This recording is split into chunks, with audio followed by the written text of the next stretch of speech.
please don't. Because you like it, you do not like it, I am getting married and I'm marrying that babe. Then, Aisha. Then I will not give my place. Yeah, that's fine. You don't have to. As far as I have my father's blessings, I'm okay.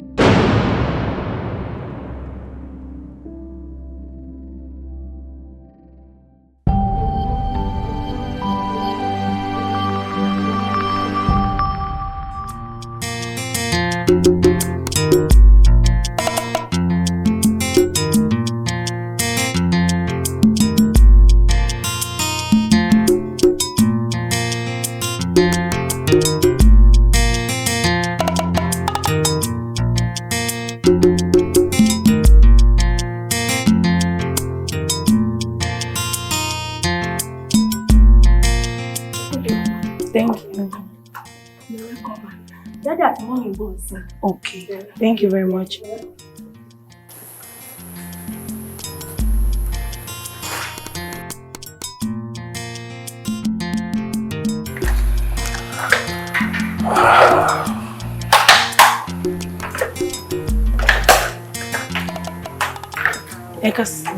How are you? Bele. Joko.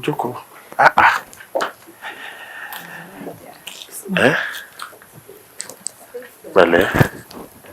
Báwo. Fine, sir. Ara linko. Oh, sir. Bele. Yes. Serious? Yes, Dad.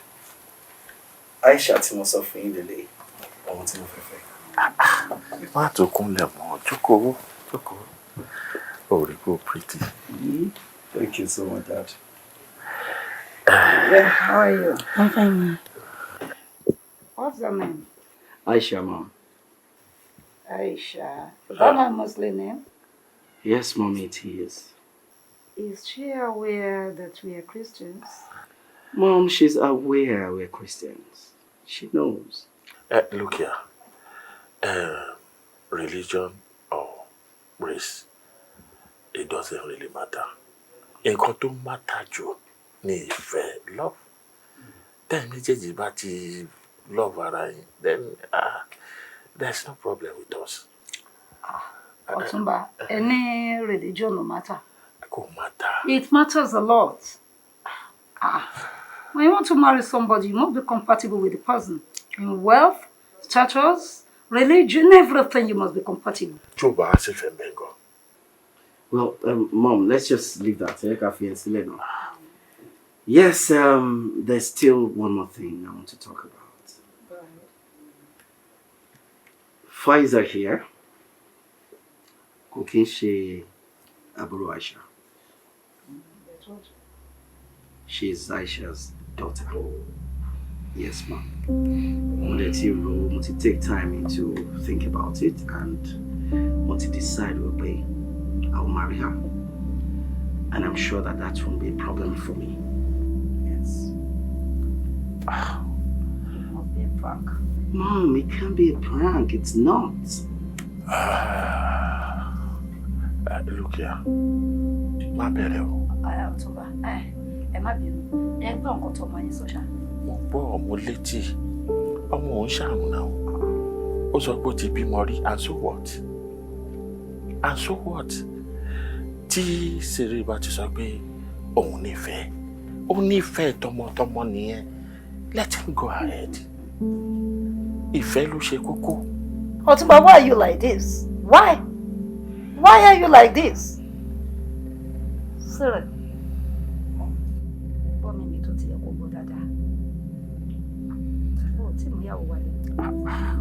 And you, tí níbi tó máa jókòó sí ìwọ gbé Adélébọ̀ wálé gẹ́gẹ́ bí ìyàwó ó tọ́ra ní kò mú ìyàwó wálé ṣé màdámù ní kò gbé wálé ni.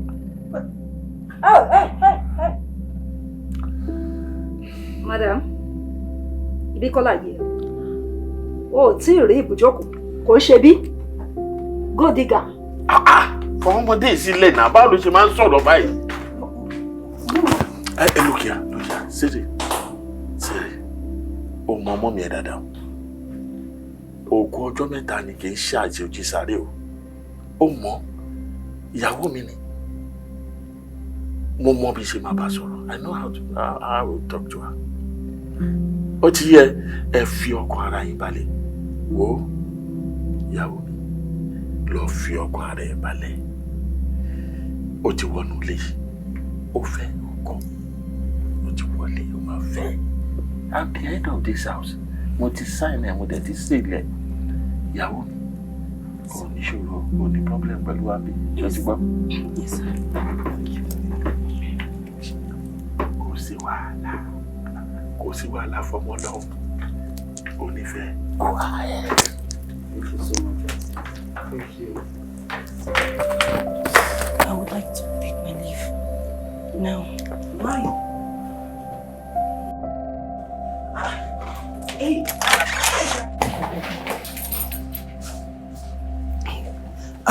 Wait now, Aisha, wait. Wait now. Come on. How? Kí ni mo fẹ́ dúró fún? Huh? I warned you, didn't I? That I'm not comfortable with what you are going to do. I warned you. But what would you rather have me do? What? You want me to keep it a secret so that after so many years they come back and make a case? That would be better. At least then they won't have anything to do. Yes. But now? See, Aisha, honestly, mi ò mọ nǹkan tó ṣẹlẹ̀ sí mom sí mi. She's never like this. But you know what? Is almost baby a bad thing? Is it? It's not. So? You know what? Whatever my mother does, she won't and she can't stand in between us. Trust me on this. Really? Yeah. Okay, let me just drop you off. Don't worry. I'll find my way from here. Wow. Nǹkan tá máa fi jà lélẹ̀. Jẹ́ kí n lọ drop ẹ. No, I'm okay. What is wrong with you, Aisha? What is it? Please come. Faiza, please come. What is wrong with you? I'm a binu. Eh?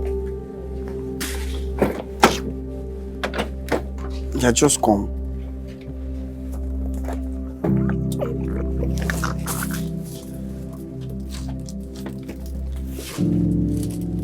So just take it easy there. Okay. You can just... I won't listen.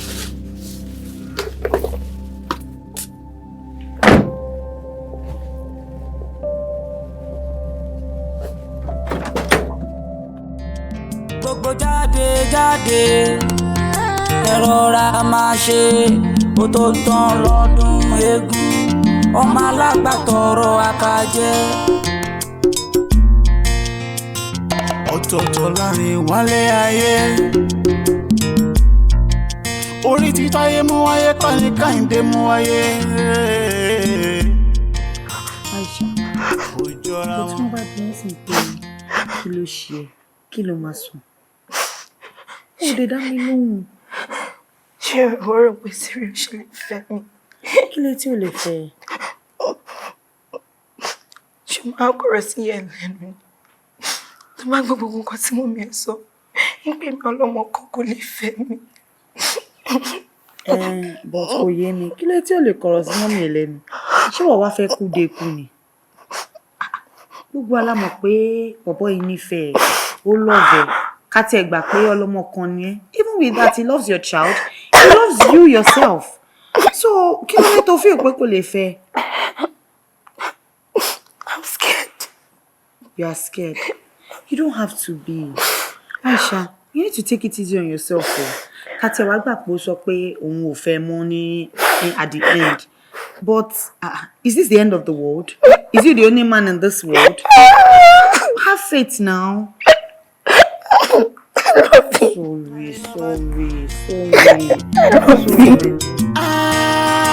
Alábàgbé o. Alábàgbé. Ọmọ tí ma fẹ́ nìyẹn. Irọ́ ló pa. Kí lẹ mean by pé irọ́ ni mo pa? Àníṣe ò ní fẹ́. Ọmọ tí ma fẹ́ nìyẹn. Àní lójú mi mi kan ò ní fẹ́ sẹ́. Why tí ma ṣe wọ́n pé mo ò ní fẹ́? Mo ló ní fẹ́. Why?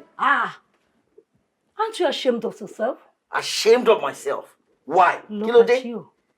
You are young, fresh, olówó lọ́wọ́ òbówó nílé òṣìṣẹ́kùn ìwọ́n tó yẹ káwọn obìnrin máa sáré tó ń sáré lé mọ́ káàkiri tó jẹ́ pé mi gan ìgbà mi máa sọ pé kí ló dé mo ṣàárín wọn ó ṣe wá jẹ́ pé that idiot that single mother ni wọ́n fẹ́ settle pẹ̀lú. It's my life.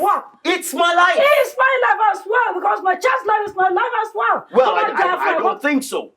No. Because if I rebel, you were happy for me and you should respect my decision. I won't be happy with such decision, bad decision, because that is the decision. Me ò lè wà happy pẹ̀lú ẹ̀. Me ò lè wà happy pẹ̀lú ẹ̀. Oh, you don't even think of myself. Oh, you don't even think of me. Oh, no, I don't understand why you're this difficult. As exposed as I am. That's why I'm worried, because you schooled in England, you lived all your life in England, and then was in Nigeria, and they saw for me, we pay me only fair more. Exactly, it saw for me, why it says she's not going to fair.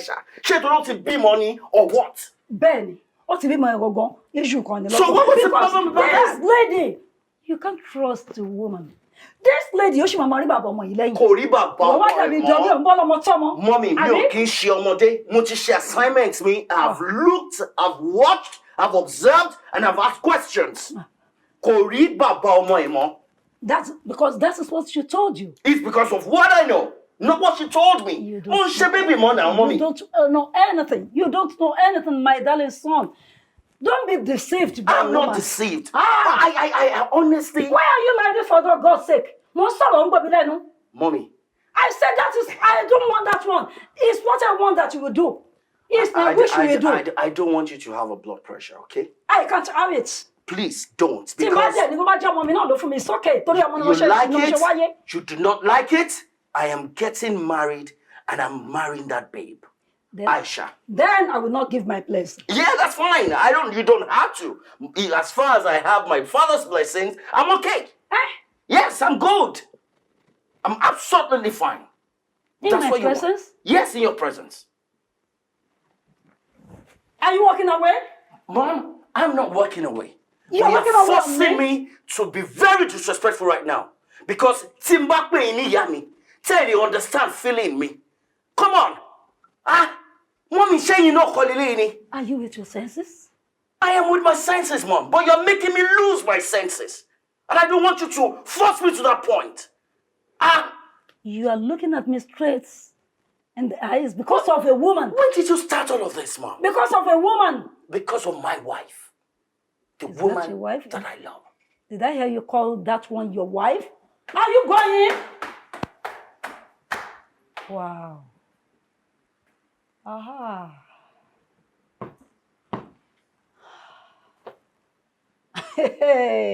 Èmi ń sọ̀rọ̀ kúrò níwájú mi. Torí obìnrin. Oh, nǹkan tí wọ́n ti wà bẹ́ẹ̀ ti pátá ti kú ní. Ìwọ sọ pé tẹ̀mí bá give blessing. Tí wọ́n bá ti give blessing, it's okay with you.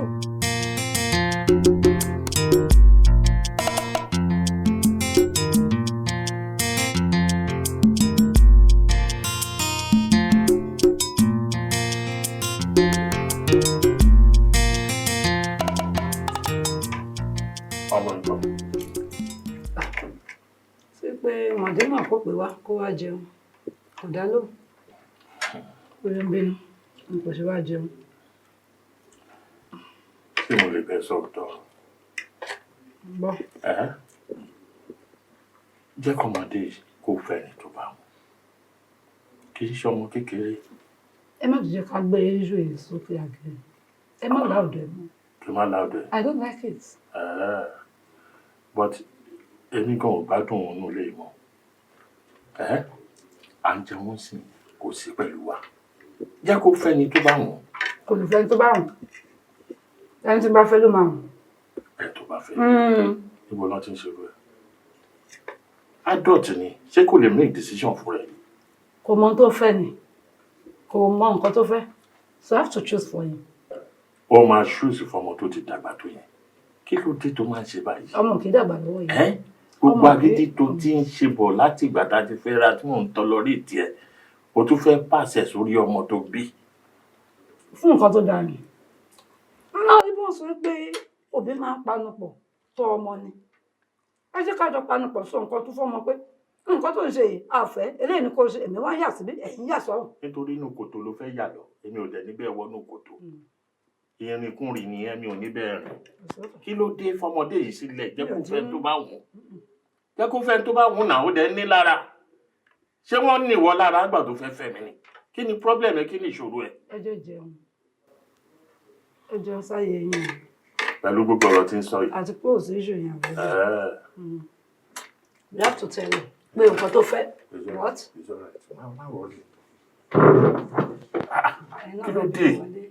kí ló dé jẹ́ kó mọ̀ ṣe báyìí o sọ pé rọ tí ó ṣe báyìí tẹ̀ ẹ máa lọ dájú. náà kò sí problem ṣé bó ti sọ pé bẹ́ẹ̀ mi bá ti bless o bẹ́ẹ̀ bá ti bless o ti san gbogbo yẹn kọ́ jẹ sílẹ̀ mi ò ní kí n máa jẹ ẹlẹ́bi máa pa. ní àwọn aṣọ tó pé ẹ̀ nǹkan sílẹ̀ ni mò ń jẹ́ ìjẹ́ náà. Alábàgbé o, alábàgbé o. Aisha, how far now?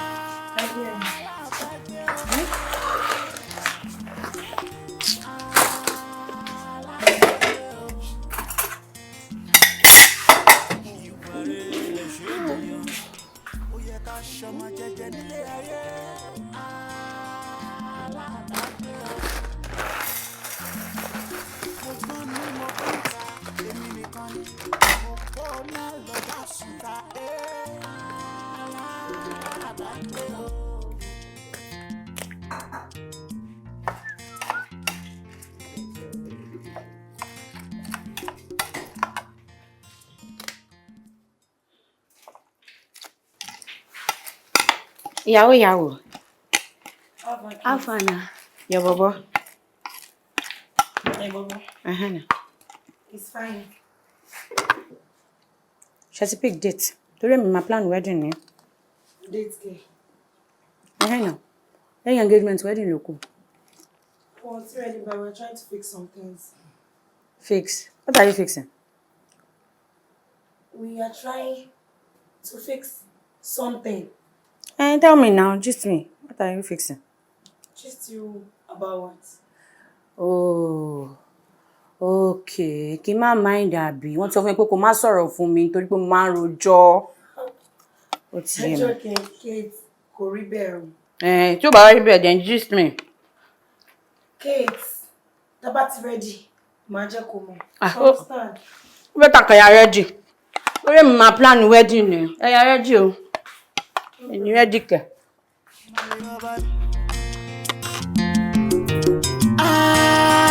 Alábàgbé o,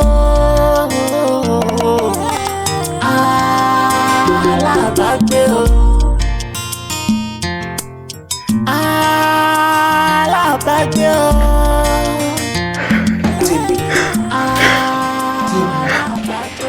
Tèmi má ṣe báyìí náà, ọmọ má kọ mi síta bí ọmọ ọjọ́ mẹ́jọ tèmi náà, má ṣe báyìí. Tèmi, see, ṣe bẹ́ẹ̀ náà ni mo ń bẹ̀ látàárọ̀. You see, I understand how you feel, yeah? Because it speaks loud. I can see it's written all over your body. Do you understand? But surely kìí ṣe fault me. This monster couldn't just forgive me. Mo ti gbìyànjú gan. Kò lè forgive me, and I decided to just do it like that. Joe, I am very sorry, Tèmi, Joe, torí Ọlọ́run. Lekan, hear yourself. You are very sorry. As in, kí èmi má bínú. First, you cheated. Second, ọkọ Tèmi, òun ni nude ẹ wà ní everywhere online. And you think it's nothing? Come on. I will be a bastard. Tí mo bá sọ fún ẹ pé nǹkan tó wà lórí internet is nothing. What do you mean? It is a big deal. Because that is my life.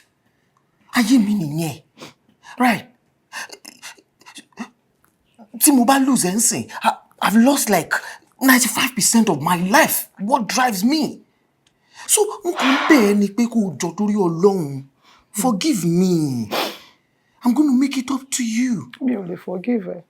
Lekan, èmi wà ní camp. Mo ń ṣiṣẹ́ owó tí èmi àti ẹ máa jọ ná. And you are on the streets of Lagos with different women. Ó dẹ̀ feel pé o ń ṣayé as in, no now. Adé ti bẹ̀rẹ̀ ìwé náà ni yọ tèmi. And to bang bottom pyro shouting at the other people on my belief me to contribute in caucus in a relationship we should make money to have my jump. Show me you contribute caucus here. Don't contribute. I didn't meet you like this. You take him long photo one. I didn't meet you like this. You were like this. But continue not contribute to life. What's the year me so? Touch me! What be by Ileko? O feel pe mo nbe ṣeré ni. Mi ò ṣeré pẹ̀lú ẹ. I am done with this relationship. For real, I am done. Tó bá ti di ọ̀túnla, àbúrò mi, ó máa wá fi mọ́tò kó gbogbo ẹrù mi tó kù nílé. I'm out of here. Tell me. Don't do like this.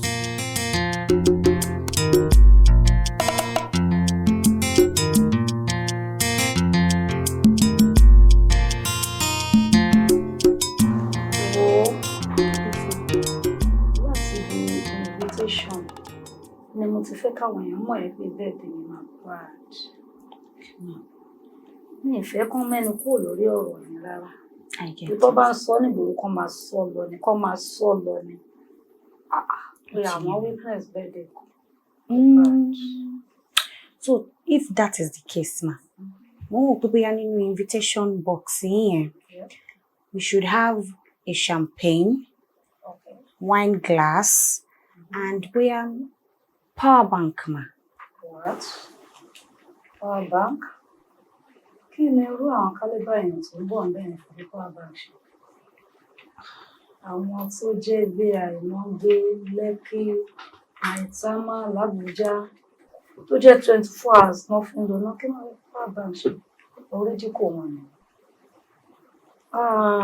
Èmi bá rò pé kò jẹ́ ká ṣe ní phone, tablets. What was that? Or something like that. For me, kò fẹ́ wà too forward ni ma. Considering the financial implications, ma. Financial implication? This is my Diamond Jubilee celebration. Initially, and owó ìwà jẹ́ kí n ná mo lè fẹ́ ná kára mi fúyẹ́. Oh yeah, let's go. Okay, if that is the case, ma. We are ká dẹ̀ ṣe smartphones. The cost of one unit here, come out 300 to 400,000. No, you're talking. Don't write it down yet. Oh, okay. Let's make it 500,000 for units. Oh, perfect, ma. Yeah.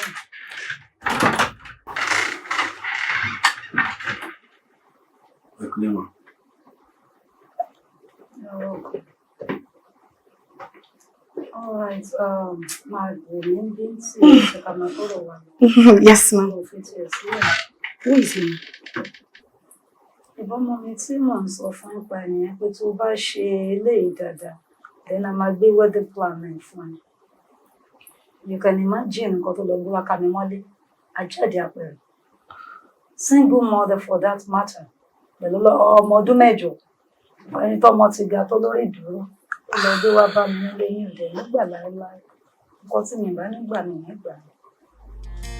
So, yeah.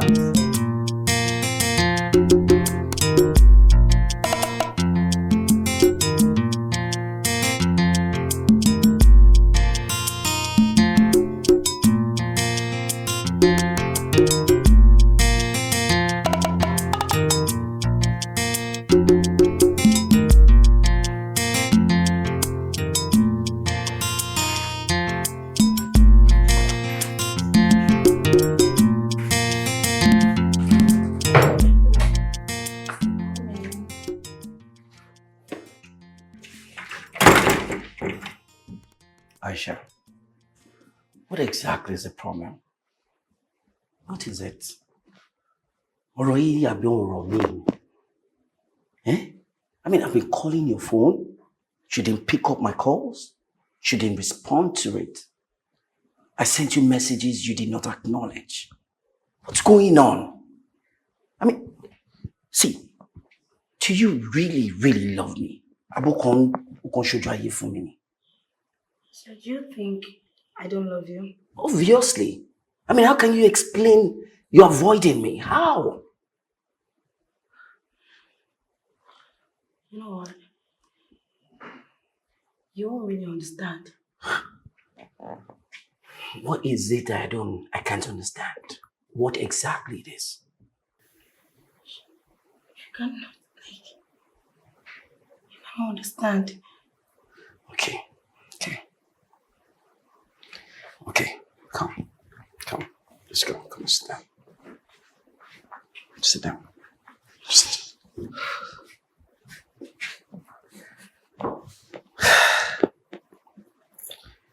Aisha,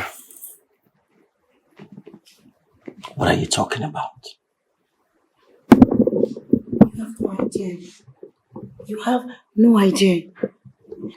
You see, I've traveled that part before, and I don't want to go through that pain anymore. I don't want to.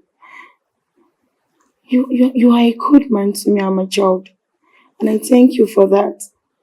But Shara, let me just be. Please, try to understand me. Aisha, you should have just told me you never loved me. Why? Sarah, I really love you. You don't. I do. I just don't want to fight. I don't want anything to happen. You don't understand. I've been through a lot. You won't understand what I'm saying. See, Aisha, I've proven my love to you several times. I've taken you to my parents. I've done everything to keep this relationship. This is how you want to pay me? No. Thank you. No. Thank you. Fine. Sorry. I really love you. But are you sure you're going to fight for me inside? Are you sure? Aisha, I'll fight for you. I'll fight for you till I lose my breath. Are you sure?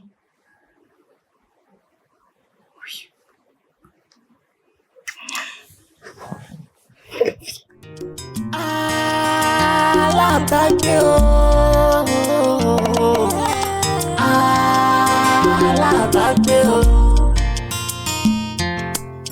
alabagbe o, alabagbe. Wá, Rebecca. Jẹ́ àti wá bára wa sọ òdodo ọ̀rọ̀ báyìí. Ká ló ń fi sí fún ẹ? Fi sí fún mi. Oh, fi sí fún mi ju tí n bá lọ ra rice bá dẹ̀ nǹkan bá mi fi sí. God Almighty. Okay. Oh, ní boyfriend ni. Question tí mò ń bi ẹ́ nìyẹn.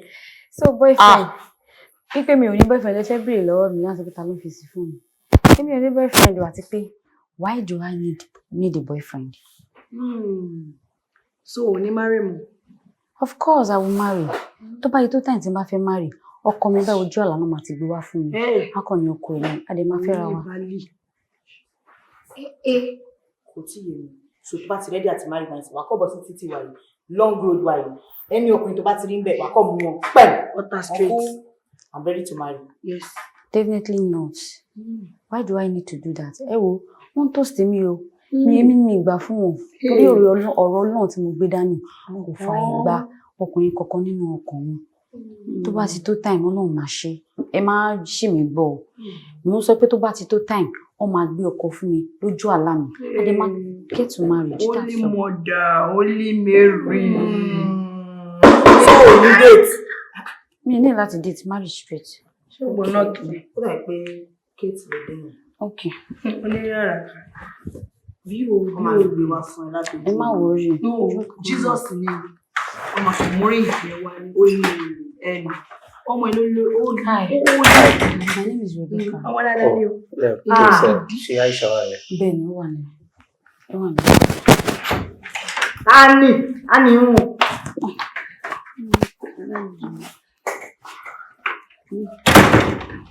Ẹ wo sister, èmi wọlé lọ.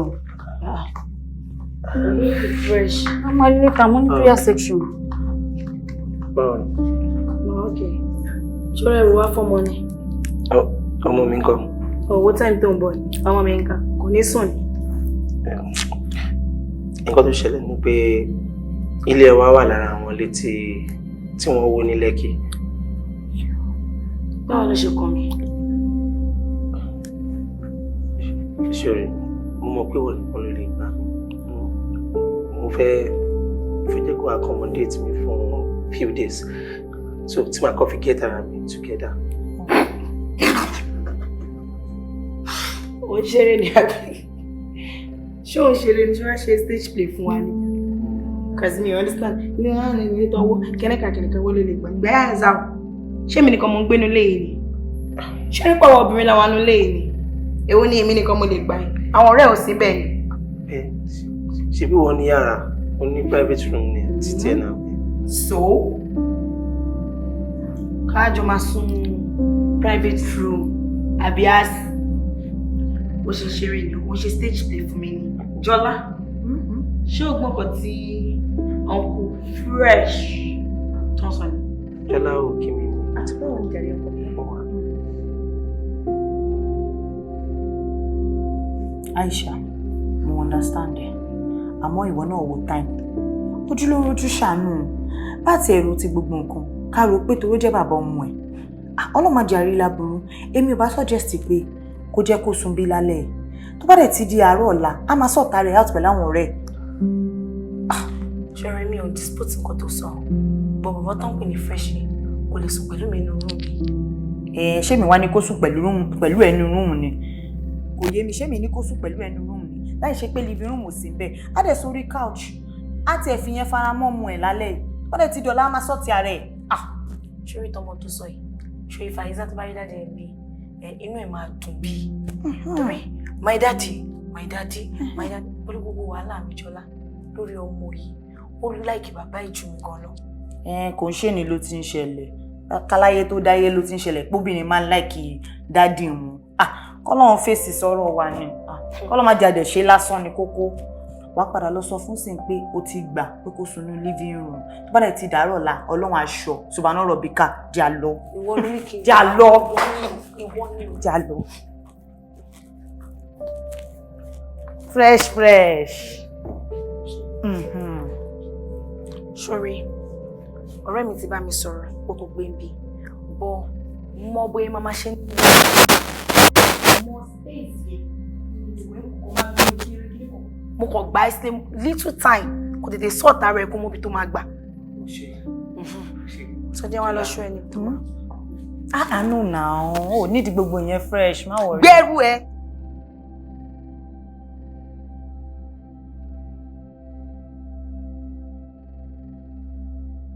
Before you win this game, I'm going to make sure I'll show you that I'm a master. Okay. Oh, is that a checkmate? Oh wow! That's my girl. Wait, what taught you how to play chess? Your teacher. Arrange it, I'm coming, okay?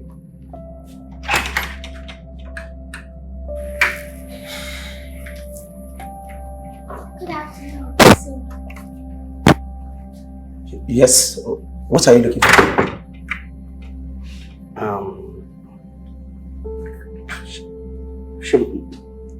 She shower. No. And why? Why do you want to see her?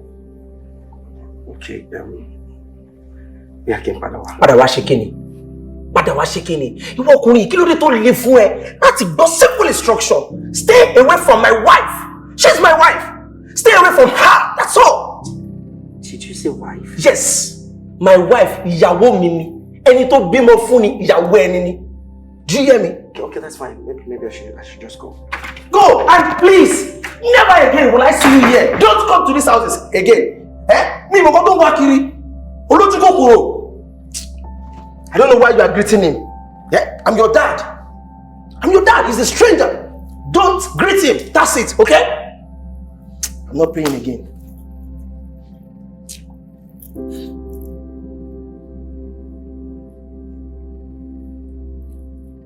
Yeah, let's play.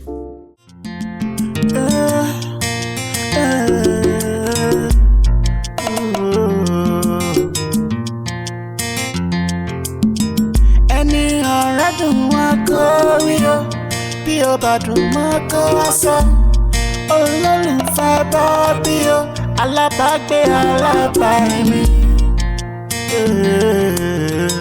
Ẹni ọ̀rẹ́ dùn mọ́ kó wí o, bí o bá dùn mọ́ kó wá sọ. Olólùfẹ́ bọ́bí o, alábàágbé alábàárìn mi.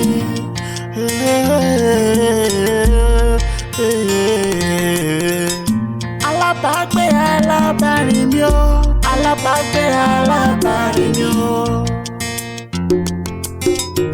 Ewúrẹ́ lè hùwà ajá, ajá ò lè hùwà ẹdìyẹ. Ẹdìyẹ tẹ̀rí yẹn kò lè burú títí kó lóun fẹ́ fò bí ẹyẹlé.